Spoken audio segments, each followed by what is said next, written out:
The air in the Athenian prison cell was thick with the scent of damp stone and unspoken goodbyes. Outside, the city of Athens pulsed with life, unaware that within these cold walls, the very soul of its intellect was preparing for its final journey. Socrates, the city's most persistent questioner, its gadfly, sat serenely, his 70 years etched onto a face that now radiated an unnerving peace. His students wept, their grief a suffocating shroud. Among them was Plato, his youthful face a mask of sorrow, yet his eyes burned with a fierce, silent resolve. "Master," Crito, a loyal and wealthy friend, pleaded, "I have made arrangements. You can escape. We can live in exile."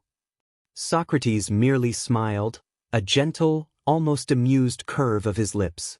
"Crito," he said, his voice calm, "for 70 years I have lived by the laws of Athens. Shall I, in my final hour, betray them?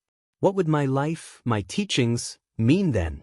A man's integrity is his truest wealth, and mine is not for sale nor for flight." The jailer, a man whose duty weighed heavily on him, entered with the cup. It was a simple, unassuming vessel, yet its contents held the power to silence the greatest mind of their age.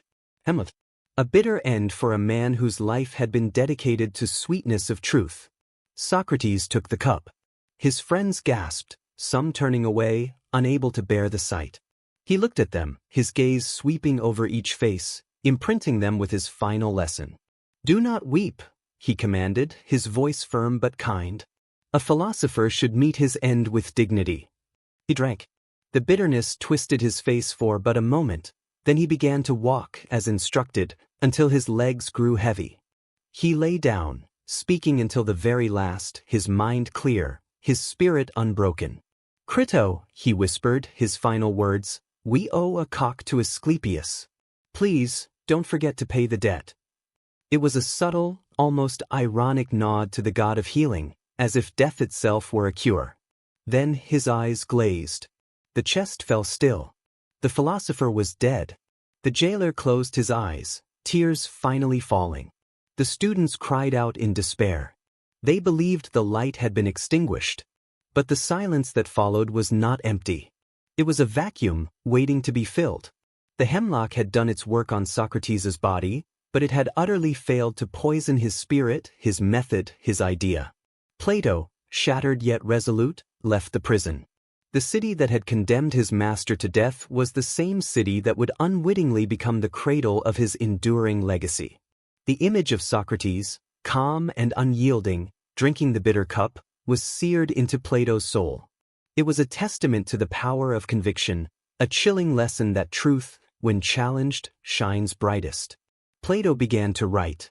He transcribed not just Socrates' words, but the very essence of his spirit.